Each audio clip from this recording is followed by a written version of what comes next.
Buenos días.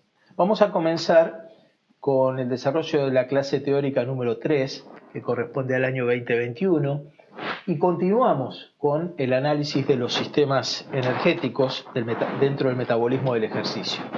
En esta oportunidad nos vamos a referir al sistema oxidativo, también identificado como la única vía oxígeno dependiente, que está caracterizada porque las reacciones enzimáticas y las reacciones metabólicas ocurren dentro de la mitocondria celular. Una de las principales funciones que tienen las clases teóricas es la de, bajo una perspectiva crítica, pero a la vez de actualización, compartir con ustedes algunos temas, algunos enfoques que han renovado las temáticas que nos ocupan en la asignatura. Y una de ellas está fuertemente asociada con el sistema oxidativo. En realidad, con el tratamiento que se le da a algunos metabolitos que a lo largo de la historia han sido considerados de un modo durante más allá de 70 años incluso, y en la actualidad, en los últimos 20 años, las investigaciones han propuesto una visión diferente respecto a ello. Concretamente, en el caso del sistema oxidativo, vamos más tarde o más adelante en la clase, vamos a referirnos a algunas cuestiones que hacen a la mitocondria que son muy reveladoras y muy interesantes. Pero en primer lugar, vamos a retomar lo siguiente. Nosotros en la clase pasada, cuando hablamos de glucólisis, hablamos por supuesto de la producción de lactato. Y hablamos de algunas dicotomías o de algunas conceptualizaciones que han hecho, según muchos autores, que el lactato en términos metabólicos haya sido considerado el gran culpable de todos los crímenes metabólicos que se pueden analizar dentro de la historia de la fisiología del ejercicio y del deporte. En realidad, la vía glucolítica fue descubierta en el año 1940. Y en ese momento se propuso como una glucólisis aeróbica por un lado, que se hacía referencia a aquella en la cual el piruvato era el producto final, y se propuso otra glucólisis llamada anaeróbica, en la cual el lactato era el producto final. Esta perspectiva se mantuvo hasta la actualidad y se le otorgó al lactato, como dije hace unos minutos, una valoración de producto tóxico, una descalificación y una responsabilidad en la mayoría de las alteraciones y de las perturbaciones que podían ocurrir durante el metabolismo en el ejercicio.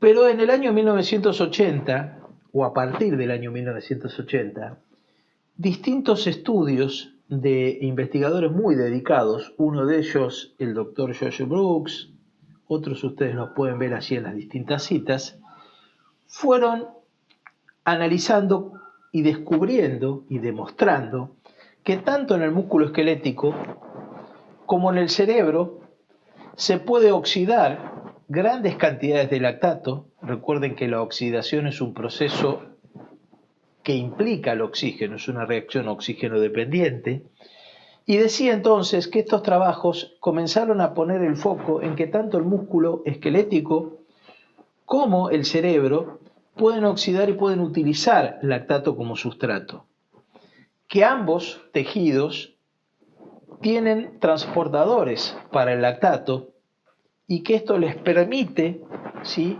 utilizar el lactato en forma metabólica como un sustrato importante.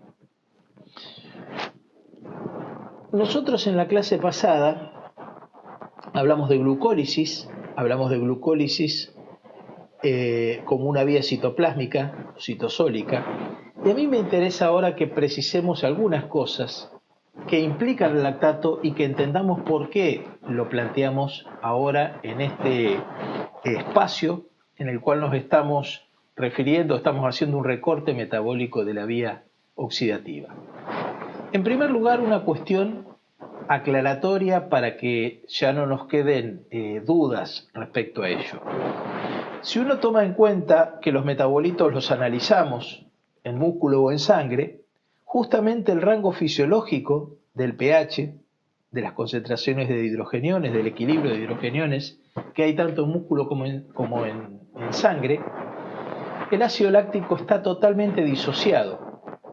En más de un 99% el ácido láctico se encuentra en el músculo y en la sangre bajo la forma de lactato.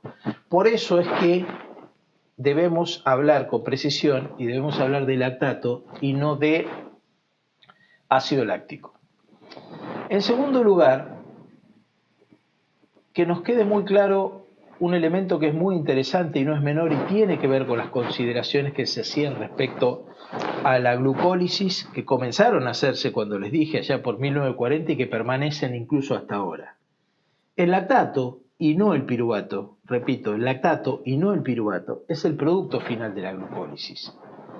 Pero a su vez, la glucólisis es citosólica, no anaeróbica, es decir, es un evento que ocurre en un lugar de la célula que es el citosol. Pero esto de ninguna manera implica que esta reacción ocurre en ausencia de oxígeno. Ya hablamos de esto en la primera clase cuando hablamos de las generalidades del metabolismo, pero es importante entender la importancia y el peso que tiene esta afirmación para entender que la glucólisis entonces va a producir siempre indefectiblemente lactato. Y es una vía que usa como sustrato a la glucólisis y cuyo producto final es el lactato. Ahora, ¿qué ocurre con ese lactato? Pues ese lactato, como ya hemos mencionado, puede ser perfectamente oxidado como sustrato energético, tanto por las células del músculo esquelético como por las células del cerebro y otras. Entonces aquí debemos destacar un aspecto importante con relación al lactato. Y es que el lactato como metabolito tiene tres funciones básicas. La primera de ellas es constituir una fuente de energía muy rica, ¿sí?, para la formación de ATP. Muy rica y muy utilizable por la mayoría de los tejidos, como vamos a ver en adelante. La segunda función, que no es menor y está asociada fuertemente con el metabolismo, es que es un precursor gluconeogénico, es decir, a partir del lactato se puede formar glucosa y o depositar bajo la forma de glucógeno. Y la tercera función, que no es menor, es que el lactato cumple una importante acción como señalizador celular. Un señalizador celular es una molécula que desencadena bajo efecto de cascada, otras reacciones dentro del mismo tejido. Esta tercera función no vamos a abordar en el teórico porque no es pertinente o no es, en mi opinión, importante para la formación de grado. Entonces, ¿qué tenemos a partir de las distintas investigaciones que quiero compartir con ustedes? Tenemos que el lactato es un metabolito que es producido en la glucólisis, que no se produce bajo condiciones anaeróbicas, sino bajo condiciones oxígeno independientes, es decir, a mayor intensidad del esfuerzo, mayor producción de lactato, pero el lactato tiene un sistema de producción, tiene un sistema de remoción y tiene un sistema de oxidación. Es decir, hay una dinámica que hace al lactato, que ya sabemos dónde se produce, pero ahora tenemos que ver, entre otras cosas, qué rol tiene con el metabolismo oxidativo. Y eso nos lo explica muy bien estas dos imágenes que vemos, son del mismo autor, de George Brooks, de una publicación del año 2018, en donde a la izquierda, en el panel A, vemos esquematizados, ¿sí?, las dos vías metabólicas que he referido desde el comienzo. La vía glucolítica, en color verde, y la vía oxidativa, que es la que vamos a desarrollar, en color rojo. Y vemos, o sabemos, ya lo hemos dicho, que la vía glucolítica es una vía citosólica, mientras que la vía oxidativa es una vía intramitocondrial.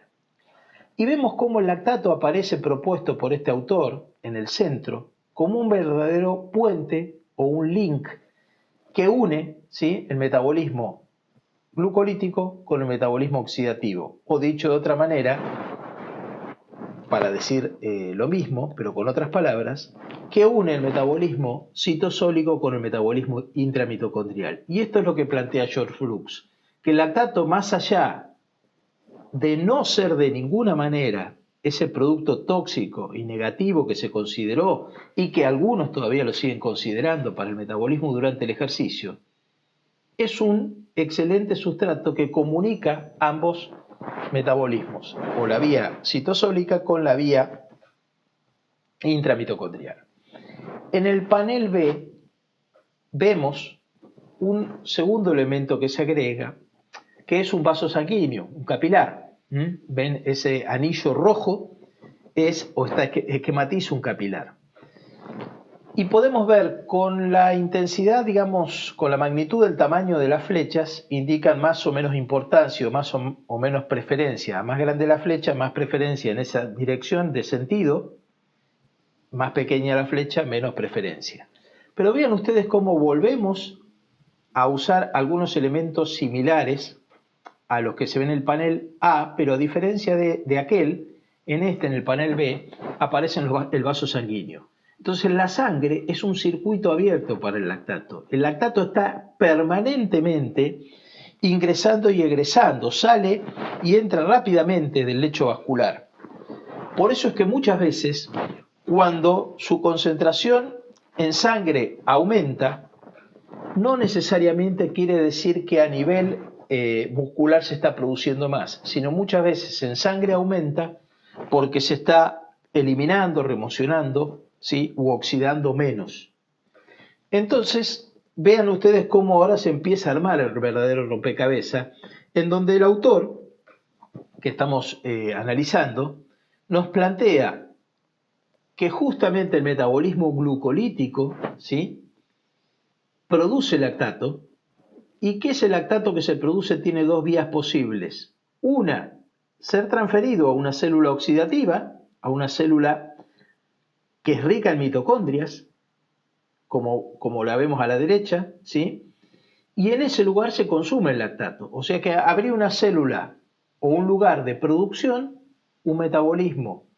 No olviden ustedes que cuando hablamos de célula, nosotros asociamos con el tipo de fibra muscular al metabolismo.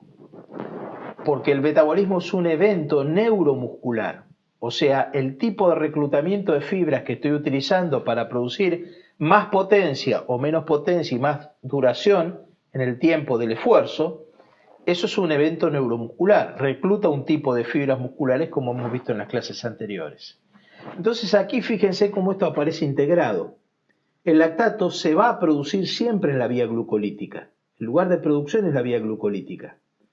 Pero ese lactato que se produce en la vía glucolítica puede ser oxidado, ¿sí?, dentro de la mitocondria en las células o las fibras que tienen un mayor potencial de metabolismo oxidativo que de metabolismo glucolítico.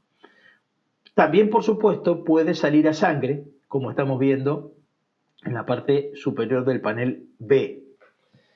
Aparece una palabrita que más tarde la vamos a tratar, un concepto que es retículo mitocondrial, que es muy interesante que ya el autor no hable de mitocondria en el panel oxidativo, en el lactato, en el panel B, la oxidación del lactato no habla de mitocondria, sino fíjense que habla de retículo mitocondrial. Esto lo vamos a analizar un poquito más adelante, este concepto, que es muy importante, que tiene más de 25 o 30 años de estudio, y que lamentablemente se ha considerado con superficialidad o no se le ha prestado atención.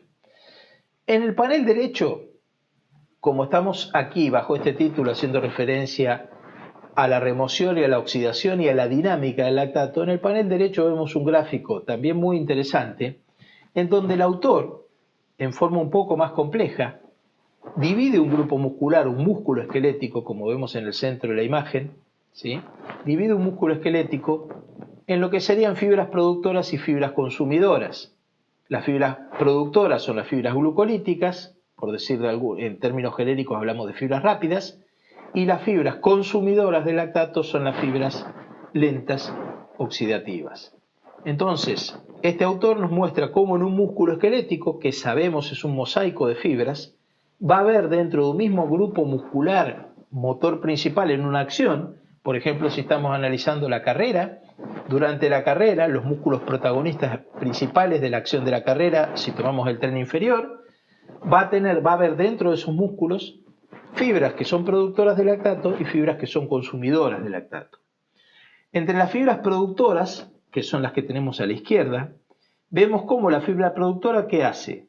Hace glucogenólisis o glucólisis, que esto ya lo analizamos la clase pasada, y de ese catabolismo de la glucosa y o del glucógeno se forma lactato. Y vemos cómo ese lactato, ¿sí?, tiene distintas opciones. Una, ¿sí?, la menos frecuente dentro de esa fibra productora, es ser oxidada en la mitocondria. Y vemos cómo la vía prevalente, por eso hay 3 vectores hacia la derecha, visto de frente a la imagen, es que vaya ese lactato hacia la fibra consumidora. O también, otra opción es que vaya al torrente sanguíneo. Entonces, como podemos ver, los destinos del lactato, ¿sí?, ya sabemos cómo se produce, y a mayor metabolismo glucolítico implicado en el esfuerzo, es decir, a mayor intensidad, mayor producción, y vemos cómo se oxida dentro del mismo músculo, en las fibras musculares a nivel mitocondrial, por una vía oxidativa, por eso hay producción de dióxido de carbono de ese resultado, o a nivel sanguíneo, en donde cuando el lactato pasa a nivel sanguíneo, fíjense lo que ocurre, puede ser utilizado oxidativamente en el músculo cardíaco, en el corazón, puede ser utilizado en el cerebro, puede ser utilizado en el hígado, puede ser utilizado en riñón. Y aquí sí están en distintos colores porque el uso es absolutamente diferente y la prevalencia del proceso es distinta. Por ejemplo, en hígado y en riñones, como vemos aquí en color morado, fíjense que allí es donde el lactato realmente hace gluconeogénesis. Es decir, el lactato va a tender ¿sí?, a formar glucógeno o nuevo proceso de glucosa. A nivel cerebral, ¿sí?, se oxida. A nivel del corazón, que es un músculo conformado mayoritariamente por fibras lentas, oxidativas, ¿sí?, es un gran consumidor de lactato, y a nivel pulmonar, que puede ser eliminado mediante la acción del sistema ventilatorio por la acción buffer del sistema respiratorio. Muy bien. Entonces, dijimos que la glucólisis es un proceso citosólico no anaeróbico. Y esto es lo que tenemos que entender. Nuevamente Brooks nos muestra en este esquema cómo de una molécula de glucosa se forman 2 moléculas de piruvato. Que esas 2 moléculas de piruvato, ¿sí?, pueden reducirse a lactato o pueden ingresar a la mitocondria y oxidarse. Pero vean ustedes lo que pasa en una situación, ¿sí?, de reposo. En una situación de reposo, ¿sí?, lo que nosotros tenemos dentro de la célula es una presión crítica de oxígeno, ¿sí?, que sería la limitante para que un proceso pudiese ser anaeróbico.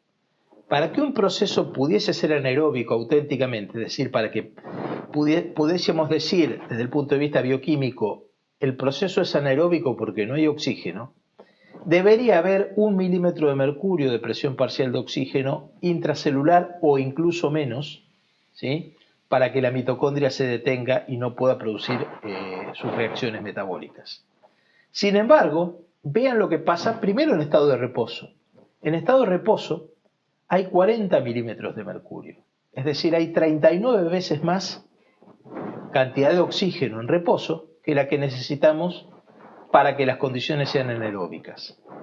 Pero vamos al ejercicio. Cuando el ejercicio se realiza y comienza a incrementarse en intensidad incluso, esa presión parcial de oxígeno ronda o oscila entre los 3 a 4 milímetros de mercurio.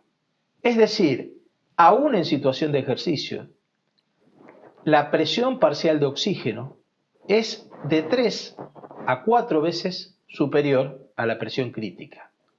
Por eso decíamos, en la primera clase incluso, que oxígeno siempre hay en condiciones de vida y de homeostasis. Aún en reposo, pero en condiciones de vida, oxígeno siempre hay dentro de la célula. Entonces, ¿qué agrega el autor aquí a esta observación que quiero compartir con ustedes? Él agrega esta observación que ustedes pueden ver allí, este dato que ustedes pueden ver allí en las estrellas en color celeste que he agregado. Él dice que a nivel celular, en reposo, intracelular, tenemos una concentración de 0,1 milimol de piruvato, mientras que la concentración de lactato es 10 veces superior. Es decir, en estado de reposo, que nadie podría discutir para aquellos que se afilian a la idea de lo aeróbico o anaeróbico, que en estado de reposo el músculo está en condiciones ultra aeróbicas, por lo que mencionamos recién respecto a las concentraciones de oxígeno. Sin embargo, en estado de reposo, el lactato se forma en una relación 10 veces superior a la que se forma el piruvato. Es decir, que cuando las moléculas de glucosa se catabolizan en estado de reposo, hay casi 10 veces más formación de lactato. Lo que ocurre que, claro, esa formación de lactato no incrementa los niveles de lactato en sangre porque el lactato se oxida permanentemente, incluso a la tasa que se está produciendo. Pero esto que nos muestra que la relación lactato-piruvato en todo momento siempre está a favor del lactato. Es decir, aún en condiciones aeróbicas, la producción de lactato es casi la condición predominante. Entonces, esta cuestión nos debe llamar la atención porque cuando esto lo transportamos al ejercicio, esta relación, formación de lactato sobre piruvato, puede darse hasta casi 500 veces más cantidad de lactato que la cantidad de lactato del piruvato que se produce. O sea que, por eso los tamaños de las flechas, en condiciones de glucólisis, la mayor producción del producto final es el lactato y no es el piruvato. Por eso decimos que el lactato se produce en condiciones plenas y totalmente aeróbicas.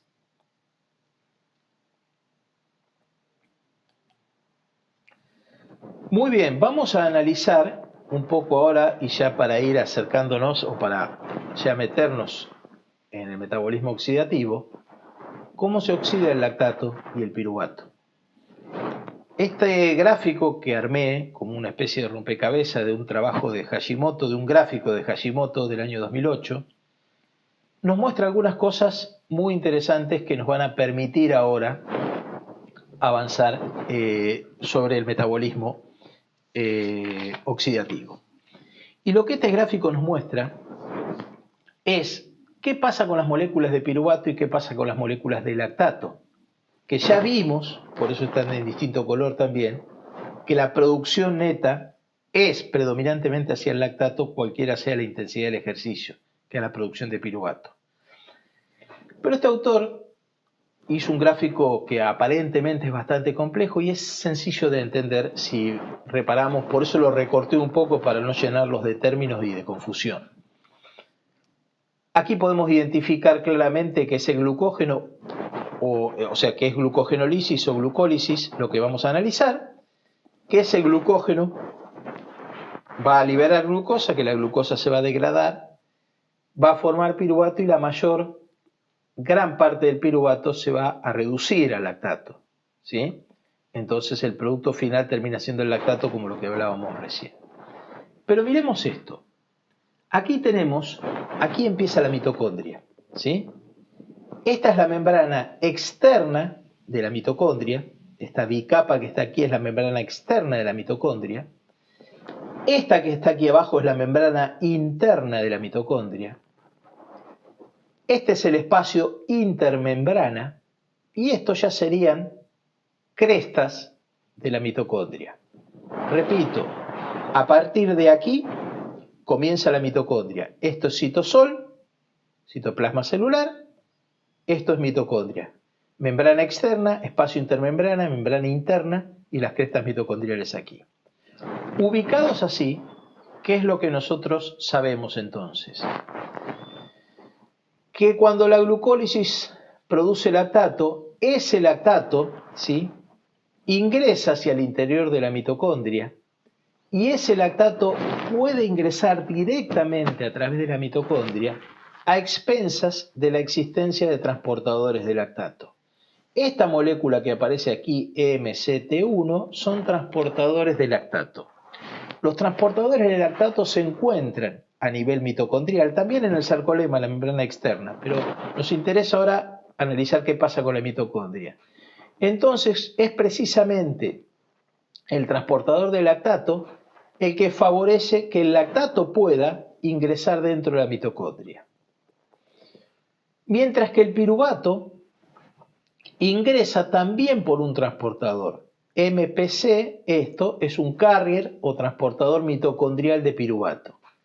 O sea que vean ustedes cómo tanto el piruvato como el lactato ingresan a la mitocondria y son transportados por sus respectivos proteínas transportadoras, el caso del lactato por el MCT1, el caso del piruvato por el transportador de piruvato o el carrier de piruvato, y eso hace que el piruvato, sea transportado hacia las crestas mitocondriales. ¿Qué ocurre en las crestas mitocondriales? Y en las crestas mitocondriales se encuentra el ciclo de Krebs. Entonces ya vemos cómo el piruvato queda directamente disponible dentro de la mitocondria para ser oxidado a partir del ciclo de Krebs. Mientras que el lactato es transportado por su transportador específico, MCT1, pero vean lo que ocurre aquí. Cuando el lactato se transporta dentro de la mitocondria, el lactato, ¿qué hace? Una oxidación a piruvato. Es decir, si se oxida a piruvato, ¿qué debe hacer el lactato? Desprenderse de un hidrógeno. Cuando se desprende de un hidrógeno, ingresa ese lactato como piruvato. O sea que en definitiva lo que tenemos dentro de la mitocondria para ingresar en el metabolismo oxidativo son dos moléculas de piruvato. Estas moléculas de piruvato van a ingresar al ciclo de Krebs, que es esto que aparece como TCA aquí. ¿Cómo es este paso? ¿Cómo el piruvato ahora ya se incluye en el ciclo de Krebs? Aquí está ampliado el paso y esto lo vamos a analizar en detalle a continuación. Pero esencialmente el piruvato, que es una molécula de 3 carbonos, lo primero que debe hacer es descarboxilarse, es decir, perder un carbono. Esa descarboxilación está aquí cuando pierde un carbono. Entonces una molécula de 3 carbonos que perdió un carbono en su proceso catabólico degradativo se convierte en una molécula de 2 carbonos y eso se llama grupo acetilo. Una molécula de 2 carbonos se conoce como grupo acetilo. O sea que el piruvato ahora, ¿sí?, se descarboxiló y a la vez que se descarboxila, fíjense lo que pasa en ese primer paso del piruvato dentro de la mitocondria, ya en un proceso degradativo. El piruvato se descarboxila, es decir, se desprende de un carbono, formando el grupo acetilo, y a su vez el piruvato cede hidrógenos al NAD, y de esa manera el piruvato ahora se llama acetil-CoA porque ese grupo acetilo se vincula con la coenzima A. Este es el primer paso intramitocondrial para la oxidación tanto del lactato como el piruvato. O sea que hacia el interior de la mitocondria se transporta tanto piruvato como lactato, con el concepto bien claro de que la mayor cantidad de producción es siempre a favor del lactato, cualquiera sea la intensidad del ejercicio. Ese lactato ingresa y por su transportador específico es incluido hacia el interior de la membrana interna. Y allí es donde el lactato se oxida a piruvato, mientras que el piruvato ingresa por su transportador específico y llega al interior de la membrana mitocondrial como piruvato. Muy bien. Vamos a ir despacio, sin apuro, para que esto vaya quedando claro. Ahora, quiero que hablemos, o quiero destacarles compartir con ustedes un segundo concepto. La estructura mitocondrial probablemente haya sido observado, según algunos autores, por primera vez en el año 1840. Traten de detenerse un minuto para prestarle atención a esto. La mitocondria ha sido observada posiblemente por primera vez en un microscopio en el año 1840. Sin embargo, el concepto de oxidación o de fosforilación oxidativa se desarrolló casi 100 años después, alrededor de 1930, en realidad en 1930. O sea que a la mitocondria se la conoce desde 1840 y se comienza a descubrir la utilidad que la mitocondria tiene para el metabolismo en 1930. Pero esos 100 años no pasaron y las cuestiones quedaron así porque sí. El estudio de la mitocondria, de la estructura mitocondrial, es realmente fascinante para el campo de la fisiología del ejercicio. Cada década a veces, y pasa menos tiempo también, aparecen hallazgos nuevos en torno a la mitocondria. Se han hecho, por ejemplo, simposios enteros científicos destinados al estudio de la mitocondria. Los avances que hay a nivel mitocondrial y principalmente de la mitocondria y su rol en el ejercicio son deslumbrantes y fascinantes. El mes pasado, concretamente, en marzo, se publicó un artículo de revisión que se tituló Metabolismo mitocondrial del lactato, historia e implicancias para el ejercicio y la enfermedad.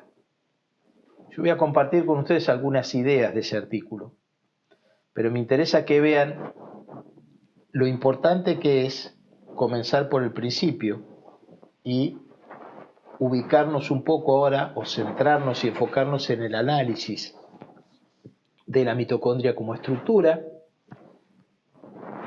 de la localización que la mitocondria tiene y qué función tiene esa localización y de qué tipos de mitocondria hay a partir de la localización.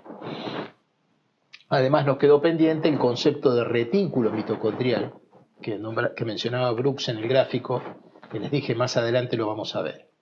Y fíjense cómo la prestigiosa revista Nature, por ejemplo, en julio del 2015, destaca aquí justamente la red mitocondrial para conducir y distribuir energía en las células musculares.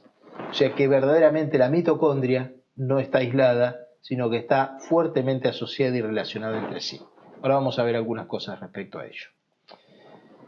Estos estudios incipientes o pioneros de dos investigadores, uno alemán y otro del Reino Unido, Moon y Greenwood, en el año 1983, más los aportes y el desarrollo que también le dio George Brooks en el año 2005, nos muestra lo siguiente, nos muestra que la mitocondria va a recibir diferente denominación según el lugar en el que se ubica. Aquí tenemos un corte, ¿sí?, del tejido muscular, en donde esta línea que vemos aquí, ¿sí?, como un serrucho así muy, muy oscuro, aquí y aquí, como ven ustedes son las líneas Z, es decir, son los sarcómeros. Aquí tenemos dos bandas Z para mostrarlo en forma esquemática. Y aquí, el último extremo, la última línea, digamos, del panel más gris, esa es la membrana, ¿sí?, celular o el sarcolema. O sea que aquí tenemos la membrana externa celular, el sarcolema. Todo lo que tenemos en gris es citoplasma. Y esto que tenemos aquí, este círculo, es un vaso sanguíneo. O sea que el interior de la célula muscular sería todo el panel gris más oscuro. Y veamos que inmediatamente por debajo de la membrana externa, o bien cercano a la membrana externa, se pueden apreciar o se pueden observar mitocondrias. Estas mitocondrias, por su ubicación, se las considera mitocondrias subsarcolémicas. Esta es subsarcolémica, esta y esta son subsarcolémicas. Mientras que hay otras mitocondrias que por su ubicación, por estar contiguas, próximas, encima, cercanas a la línea Z, se las llaman justamente mitocondrias interfibrilares o intermiofibrilares, o algunos hablan de mitocondrias intrasarcoméricas. Claramente, la presencia, la cercanía de la mitocondria o a la membrana externa o al sarcómero va a tener diferentes funciones en cuanto a la rapidez para proveer energía. Pero claro, una de las cosas que tradicionalmente nosotros hemos analizado y hemos aprendido es en forma casi tan taxativa que las fibras rápidas no tienen mitocondrias, que las fibras lentas son ricas en mitocondrias, como si en el medio no hubiera nada. Entonces uno bien podría decir, cuando hago un esfuerzo de alta intensidad, un sprint, que uso predominante fibras rápidas, esa fosfocreatina se depletó y la creatina tiene que volver a resintetizarse a nivel oxidativo mitocondrial. ¿Cómo se recarga si esa fibra es rápida y esa fibra rápida no tiene mitocondrias, entre comillas? Y en realidad, lo que nosotros debemos saber es, voy a pasar esto y después volvemos aquí, es esto. Nosotros debemos saber que las mitocondrias justamente se organizan a partir de lo que se conoce como retículo mitocondrial. Ahí tenemos otra de las prestigiosas revistas de fisiología del ejercicio, ¿sí?, que es Fisiología Celular,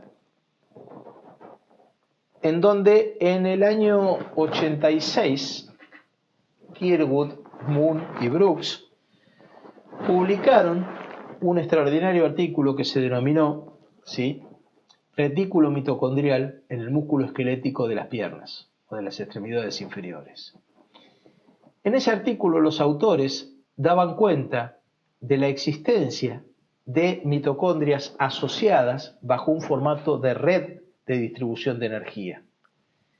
Y esa red o esa organización se la llamó retículo mitocondrial por la similitud que tiene esa organización de unir una con otra mitocondria, incluso a distancia entre fibras lentas y rápidas, en aquellas fibras donde hay pocas, ¿sí?, mitocondrias, están asociadas a través de la red del retículo mitocondrial con otra fibra que es vecina y que tiene más mitocondrias. Entonces, este retículo sería un verdadero canal de distribución de energía y relaciona y comunica las mitocondrias entre sí. Entonces, el concepto de retículo mitocondrial, ya destacado hace unos minutos cuando les mostré la portada de la revista Nature, el concepto del retículo mitocondrial nos explicaría muchas de estas cosas o de estos fenómenos como el que estaba ejemplificando hace un momento. Uso una fibra rápida, por ejemplo, cuando uno mira a un tenista disputando un punto, ve que el tenista está disputando un punto durante 15 segundos, usa fosfocreatina, depleta la fosfocreatina. ¿Y cómo recupera la fosfocreatina en tan poco tiempo? Pues justamente a través del retículo mitocondrial. Entonces lo que tenemos que entender respecto al retículo mitocondrial es ni más ni menos que esto que aparece aquí, ¿sí?, que las mitocondrias pueden estar aisladas y pueden permanecer aisladas sin formar retículo mitocondrial, sino pueden estar lo que se llama o lo que se conoce como, ¿sí?, partida la red mitocondrial. La red mitocondrial está en un estado de fisión, es decir, está disociada. Hay mitocondrias, pero no están relacionadas entre sí. Y eso lo produce un modelo de comportamiento, un estilo de vida, que es el que vemos aquí a la derecha. El modelo de comportamiento sedentario lo que hace es estimula una enzima que se llama fisina, que es la que parte las redes mitocondriales, no construye redes mitocondriales. Mientras que cuando tenemos un estilo de vida más activo, más adherido a la actividad física y al ejercicio, ese estilo de vida más activo hace que las mitocondrias se fusionen, y la enzima que produce esto se llama mitofusina, entre otras, y la mitofusina responde entonces a la demanda, ¿sí?, o a la homeostasis de ATP-ADP. Si tengo una mitocondria perezosa, así se lo llama, googleenlo, que es muy interesante, pero en inglés van a encontrar más artículos todavía. Si ponen lazy mitochondrial o mitocondria perezosa, van a encontrar este concepto, en donde verdaderamente el movimiento lo que hace es elevarnos en un nivel de energía, como si fuera una batería de cualquier dispositivo electrónico de los que ustedes usan recién cargado a tope. El ejercicio lo que hace es que esa red mitocondrial produzca un alto nivel de homeostasis de ATP, como ya describimos en las clases anteriores, y ese estilo de vida hace que dispongamos de energía, y esto justamente promueve la salud mitocondrial. Una de las patologías, más que patologías, una de las alteraciones de base que está altamente asociado con todos los desórdenes de la vida sedentaria, se llama justamente disfunción mitocondrial. Una mitocondria, cuando está permanentemente en un estilo de vida sedentario o en un comportamiento sedentario, esa mitocondria se pone perezosa y disfunciona. Independientemente de la edad que la persona tenga, esa mitocondria empieza a funcionar mal, empieza a dar poca energía y empieza como a apagarse en su capacidad para producir energía. Pero aquí tenemos que agregar un elemento importante cuando hablamos de ejercicio, que es uno mira esto y dice, bueno, ¿y por qué el ejercicio? ¿Por qué este estilo de vida o este comportamiento hace que ocurra esto y no aquello? Justamente porque una molécula que es un estimulador importantísimo de la mitocondria es el calcio. El calcio intracelular, la liberación de calcio intracelular, que obviamente ustedes saben que aumenta cuando hay contracción muscular crónica. Yo hago justamente ejercicios, activo mi sistema muscular y libero calcio para producir la contracción muscular. Pues el calcio, además de producir a nivel del sarcómero la contracción muscular, tiene una segunda función muy importante, que es acelerar la mitocondria. El calcio activa la mitocondria. Por esa razón es que si cualquiera de ustedes rompe la inercia del reposo y sale a hacer una caminata rápida, enérgica, nada más que eso, automáticamente durante ese tiempo aumenta la cantidad de calcio y ese calcio va a estimular o va a activar las mitocondrias. ¿Para qué? Esto se haga crónico, para formar retículos mitocondriales, por supuesto que tengo que instalar un programa de ejercicio regular, pero no vamos a hablar de eso ahora. Lo que importa entonces es que ya incorporen el concepto de retículo mitocondrial. De lo que pasé por alto, les recomiendo entonces que repasen, que revisen la estructura mitocondrial, que identifiquen bien membrana interna, membrana externa, espacio intermembrana, crestas mitocondriales. Entonces, cuando analizamos la estructura o repasamos la estructura mitocondrial, ahora sí empezamos a localizar dentro de esa mitocondria las funciones. ¿Qué cosas ocurren en cada espacio? Aquí tenemos los 5 espacios identificados que podemos encontrar dentro de la mitocondria: membrana externa, espacio intermembrana, membrana interna, crestas y matriz. Y ahí tienen una síntesis. La membrana externa es absolutamente una barrera que se ocupa de ser permeable, de permitir que algunas cosas pasen y otras no. Por ejemplo, la membrana externa no permite que el ATP pase, sin embargo permite que la creatina y que la fosfocreatina pasen con mucha rapidez a través de esa membrana externa. Hay proteínas, como por ejemplo la porina y otras, que regulan el transporte de sustancias a través de la membrana externa. Pero es una barrera entonces la membrana externa con cierta permeabilidad. El espacio intermembrana es rico en enzimas de intercambio y de transporte, esto no es menor, pero las funciones verdaderamente que hacen a las reacciones metabólicas intramitocondriales ocurren o acontecen en la membrana interna, en las crestas y en la matriz mitocondrial. Fíjense cómo en la membrana interna, ¿sí?, justamente ocurre parte de la cadena respiratoria del sistema de transporte de electrones que ahora vamos a analizar. En las crestas se produce la fosforilación oxidativa, es decir, la resíntesis de ATP, y se produce la otra parte de la cadena respiratoria, o sea que membrana interna y crestas comparten la cadena respiratoria. Y en la matriz mitocondrial, lo que vemos en la imagen de abajo a la derecha, el espacio que está en amarillo, ¿sí?, esa es la matriz mitocondrial. En la matriz mitocondrial ocurre el ciclo de Krebs, y en la matriz mitocondrial también se encuentra un 50% de todas las proteínas mitocondriales. O sea que es muy importante la matriz, no solo en cuanto a espacio metabólico, sino como a nivel estructural. Entonces, vamos ahora a centrarnos ya excluyentemente en las reacciones del sistema oxidativo. Pero para hablar del sistema oxidativo, que ustedes conocen de fisiología humana, que el sistema oxidativo o el metabolismo oxidativo tiene la particularidad de utilizar glúcidos, grasas y, en casos de emergencia, proteínas. Pero además de estos componentes, tenemos que incorporar el lactato, que ya lo describimos. Tenemos que incorporar algunos conceptos muy importantes que tienen que ver con cómo interactúan estos sustratos. Entonces esta imagen es muy oportuna para ello, porque en esta imagen nosotros podemos identificar cerebro en la parte superior, músculo a la derecha en la segunda línea, el hígado a la izquierda, tejido adiposo extramuscular, es decir, el depósito de grasa en cualquier parte del cuerpo debajo de la piel que se quieran imaginar. Puede ser también tejido adiposo intraabdominal entre las vísceras.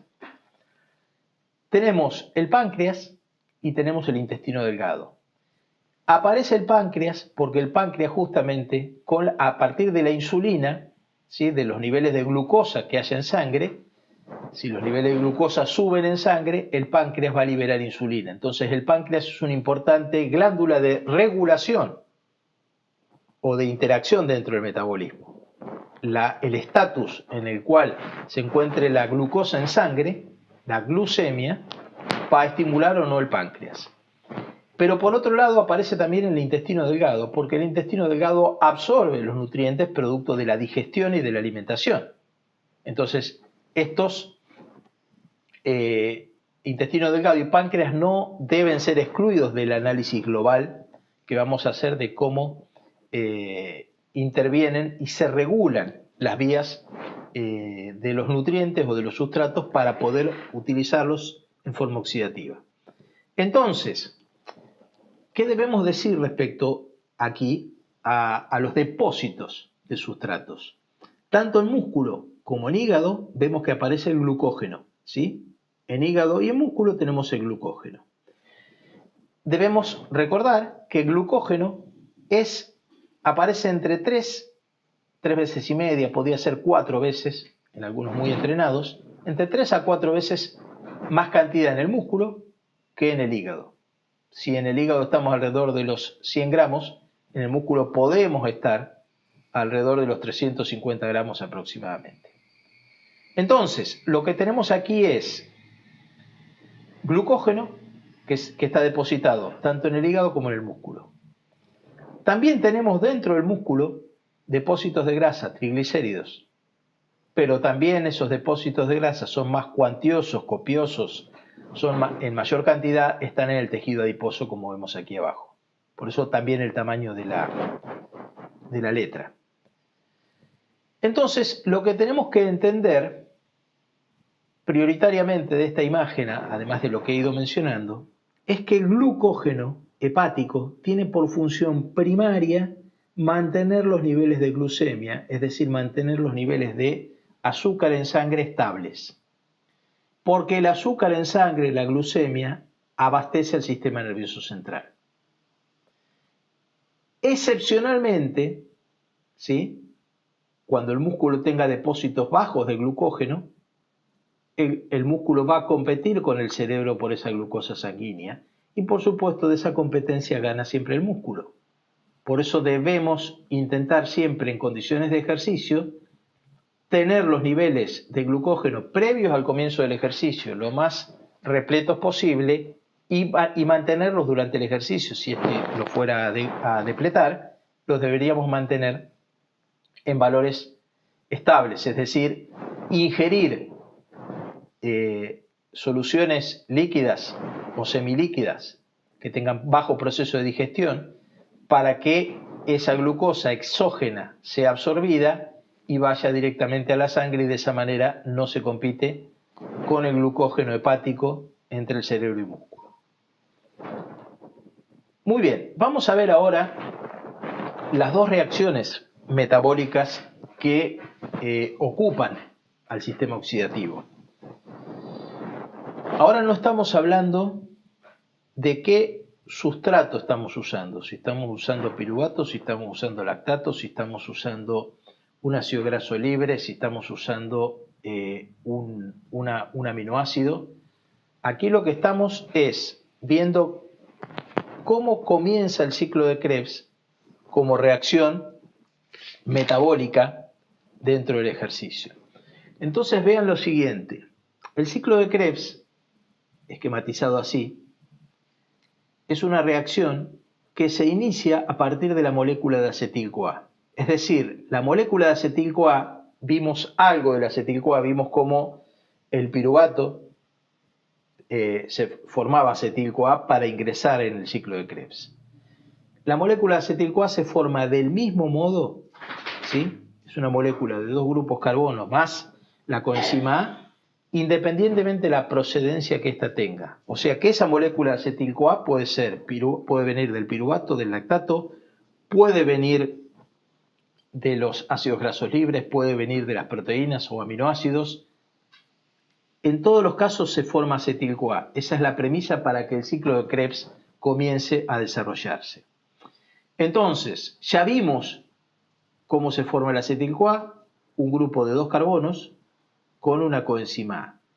Inmediatamente la reacción comienza, hay una enzima que se llama citrato sintetasa, que es la que forma citrato. Yo aquí, al igual que en las dos vías oxígeno independientes que vimos ya, destaco solamente los pasos que nos van a interesar más. El ciclo de Krebs, entender cómo, que estos tres pasos son fundamentales de comprender, qué es el acetil-CoA, qué es el citrato y qué es el oxalacetato. Pero hay algo también muy importante a comprender aquí o a tener en cuenta, que es que el ciclo de Krebs no es una reacción que forme energía, no es una reacción que resintetice ATP. El ciclo de Krebs es una reacción de descarboxilación, es decir, hay que catabolizar los carbonos. El primero, en realidad el acetil-CoA tiene dos carbonos, o sea que tenemos dos carbonos a lo largo del ciclo para catabolizar. Y es un ciclo que provee hidrogeniones a la cadena respiratoria. Entonces, esas son las dos funciones del ciclo de Krebs. Y como vimos anteriormente,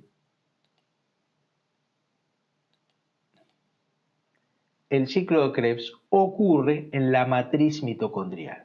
Estamos ubicados allí en la matriz mitocondrial. Ciclo de Krebs o ciclo del ácido tricarboxílico. Entonces, se forma la molécula de acetil-CoA y con acción de la citrato sintetasa se forma la primera molécula que es el citrato. Y luego se sigue en este ciclo. Veamos lo siguiente aquí. ¿Por qué destaco el citrato? Porque aquí los remito a la clase teórica 2, a la de glucólisis. Habíamos destacado que la enzima clave o la enzima principal es la PFK, la fosfofructoquinasa, como enzima clave o reguladora de la glucólisis. Y habíamos dicho que la PFK se activaba, ¿sí?, bajo la presencia de la AMP, del ADP y del fosfato inorgánico. Pero se inhibía la PFK bajo acción del ATP o del citrato. O sea que cuando se está activando la vía oxidativa, la glucólisis empieza a bajar su flujo porque el citrato inhibe la PFK. ¿Por qué aparece allí a la vez el oxalacetato? Porque la molécula de oxalacetato, ¿sí?, es una molécula imprescindible para que se forme citrato. Si el oxalacetato no está presente, no se puede vincular con el acetil-CoA y formar citrato. Esta molécula de oxalacetato solo se forma a expensas de un glúcido. Si no entró una molécula de glucosa a este ciclo, no hay oxalacetato y el ciclo se interrumpe. Por eso es que autores como McArdle, por ejemplo, han puesto expresiones tales como que las grasas arden en el fuego de los carbohidratos. Es decir, que para utilizar cualquier otro combustible que no sea glucosa, necesitamos tener algunas moléculas de glucosa activando el ciclo. El oxalacetato es una molécula que se forma a partir de la glucosa. O sea que si hay oxalacetato es porque alguna molécula de glucosa está siendo oxidada simultáneamente con otras, independientemente de que estén prevaleciendo la oxidación de moléculas de ácidos grasos libres, por ejemplo. Entonces, esta es la razón por la que destacamos. Dijimos del ciclo de Krebs, un ciclo de descarboxilación, es decir, de catabolismo de los carbonos, y provee hidrogeniones a la cadena respiratoria. Dijimos cómo se forma la molécula de acetil-CoA, que es la vía de entrada al ciclo de Krebs, que esa molécula de acetil-CoA necesita de una molécula de oxalacetato para formar citrato, y que ese citrato no solo comienza el ciclo, sino que ese citrato inhibe o regula la velocidad glucolítica. Desde el punto de vista bioquímico, claro, porque la intensidad del ejercicio juega su papel. Entonces, planteado esto, vamos a la segunda reacción. Ahí tenemos los transportes de los hidrogeniones. Los hidrogeniones, ¿eso qué es? Piensen ustedes, ¿eso es una oxidación o una reducción? Eso es justamente la reducción del NAD. El NAD se reduce y esos hidrógenos van a ir a la cadena de transporte de electrones o a la cadena respiratoria. Esto es un poco más amigable, por decirlo de alguna manera, el ciclo de Krebs, como lo vimos recién. Ahí está, hay algunas anotaciones que las pueden analizar, pero es básicamente en forma resumida lo que les mostré anteriormente. Vamos ahora a una reacción que aparentemente puede ser más compleja, que es la verdadera reacción. La cadena respiratoria es la que resintetiza ATP. Pero no están desacopladas. Hay ciclo de Krebs y hay cadena respiratoria. No hay un desacople. No es que hay más ciclo de Krebs o hay más cadena respiratoria. Ciclo de Krebs y cadena respiratoria, ambas constituyen las reacciones del metabolismo oxidativo. Vamos a analizar qué pasa con la cadena respiratoria. En realidad, ¿qué es la cadena respiratoria? No es otra cosa más que un conjunto de proteínas cuya función tiene la de transportar electrones, es decir, moléculas cargadas negativamente. Y hay dos transportadores de electrones, el NAD y el FAD, ¿sí? Sabemos que cuando el NAD es NAD y la H está en estado reducido, es decir, lleva hidrogeniones.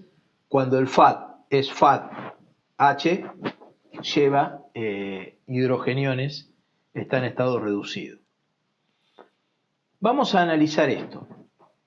Y vamos acá despacito y por parte. Miremos este esquema y lo primero que hacemos es identificamos dónde estamos. Estamos ya dentro de la mitocondria. Tenemos la membrana externa en anaranjado, el espacio intermembrana en un color más pálido, en rosado, ¿sí?, lo que serían las crestas mitocondriales, y tenemos la matriz mitocondrial, ¿sí?, en el último panel de abajo.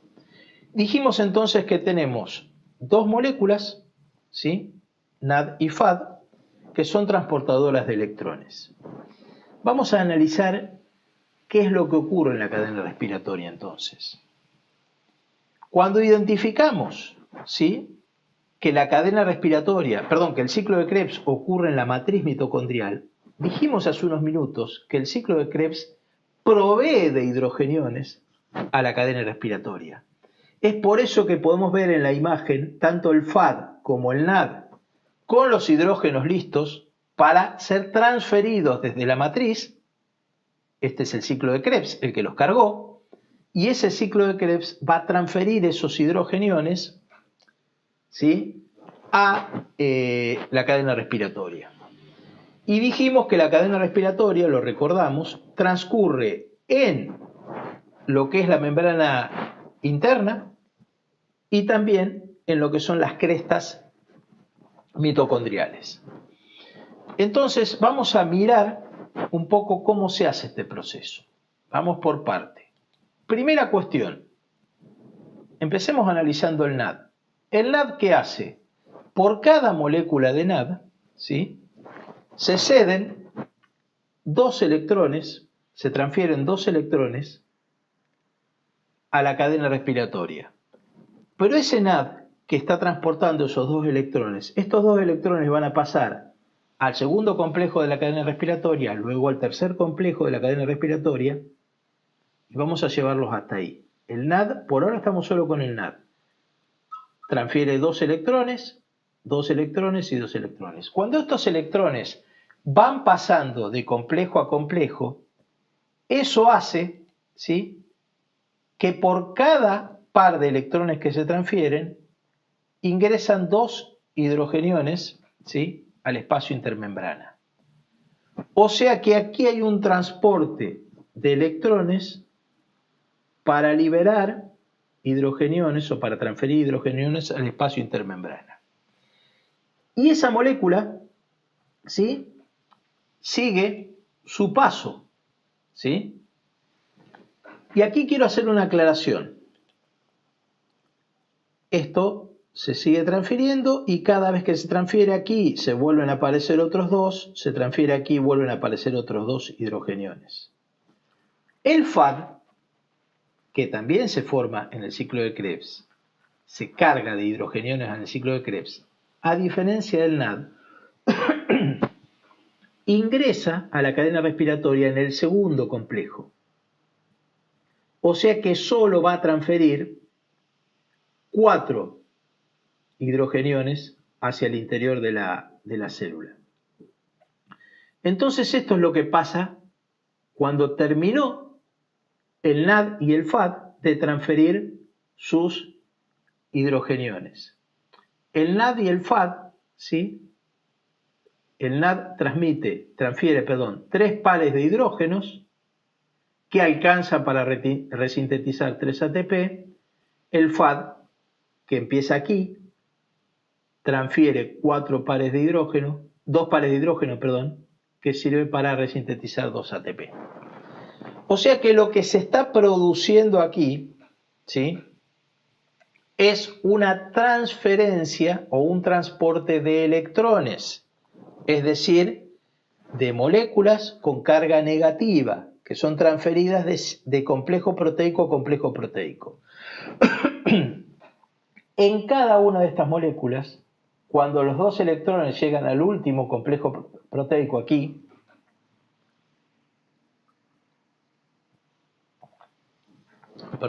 cuando llega aquí, se quedaron sin energía potencial. entonces una molécula de oxígeno los retira del complejo para que puedan seguir siendo transferidos otros pares de electrones. Y cuando esa molécula de oxígeno retira a los electrones ya gastados, vaciados de energía del tercer complejo proteico, se forma directamente agua. Entonces, estamos analizando una cadena que transporta electrones, es un complejo proteico que transporta electrones, 5 complejos proteicos, que producen un gradiente de concentración. ¿Qué significa que producen un gradiente de concentración? Significa que, como vimos hace unos minutos, cada vez que esos electrones con carga negativa se transfieren de un complejo a otro, a esos electrones, ¿sí? Esos electrones, incluyen en el espacio interno de la membrana, incluyen hidrógenos que tienen carga positiva. Es decir, se forma un espacio, un gradiente de concentración rico en positividad en estas moléculas. Y aquí ya no quedan hidrógenos, sino los hidrógenos quedan todos de este lado. Entonces se produce lo que se llama un gradiente de concentración. Ese gradiente de concentración activa una bomba de protones, es decir, estos hidrógenos van a ser bombeados a partir de aquí, y fijémonos ahora sí qué es lo que pasa en forma animada. El ADP llega hasta aquí y esta bomba de protones le transfiere energía para resintetizar el ADP y lo resintetiza bajo la forma de ATP. Entonces, esto que estamos viendo aquí, que parece muy complejo, se reduce simplemente en comprender que el NAD y el FAD transfieren a través de la cadena respiratoria, que son formados en el ciclo de Krebs, transfieren 2 electrones y que esos electrones producen un gradiente de concentración rico en hidrógeno, justamente dentro de la matriz mitocondrial, y que de esa manera se utiliza esa energía potencial para resintetizar ATP. Entonces, para finalizar, y para aquellos que les gustan los números, por ejemplo, podemos ver esto y podemos decir que por cada molécula de glucosa, para cada molécula de glucosa, estas son las cuentas finales de lo que ocurre. Aquí tenemos en esta tabla bien identificada en la primera columna qué pasa con el proceso de glucólisis en la primera fila, qué pasa con la formación de acetil-CoA en la segunda fila y qué pasa con el ciclo de Krebs en la última fila. Entonces vemos cómo la glucólisis produce 2 ATP a la vez que el ciclo de Krebs también produce 2 ATP. ¿Sí? Aquí tenemos la cantidad de NAD producidos, ¿sí? Por cada proceso, por la glucólisis, por la formación de acetil-CoA y por el ciclo de Krebs. Aquí tenemos el FAD producido solamente en el ciclo de Krebs. Aquí tenemos los ATP, ¿sí? Que tenemos hasta el momento en cada proceso. Y vamos a lo que nos importa, les decía, lo que les importa a aquellos que analizan números o que les interesan los números. El resultado neto. El resultado neto de ATP producido por todo el metabolismo, entonces, de una molécula de glucosa. Si la molécula cambia y es una molécula de ácido graso libre, por supuesto que el resultado neto es distinto. Pero vemos entonces que se producen en total por cada molécula de glucosa oxidada en su totalidad 36 a 38 ATP. ¿Por qué 36 a 38? Pues porque si no contamos o si descontamos los 2 ATP que se produjeron en la glucólisis, es decir, que se produjeron a nivel citosólico, pues decimos que hay 36 ATP por vía oxidativa. Mientras que si consideramos al proceso en su totalidad, porque en definitiva, si estamos hablando de piruvato o de lactato que se está oxidando, proviene de la glucólisis, entonces lo lógico sería sumar todo, decimos que son 38 ATP. Bueno, esto es complejo, pero he hecho o he intentado hacer una descripción, finalmente en esta última parte de la clase teórica, he intentado hacer una descripción de los procesos para su comprensión. Les agradezco mucho y en la próxima clase vamos a continuar con metabolismo oxidativo, solo que vamos a referirnos excluyentemente, nos vamos a referir,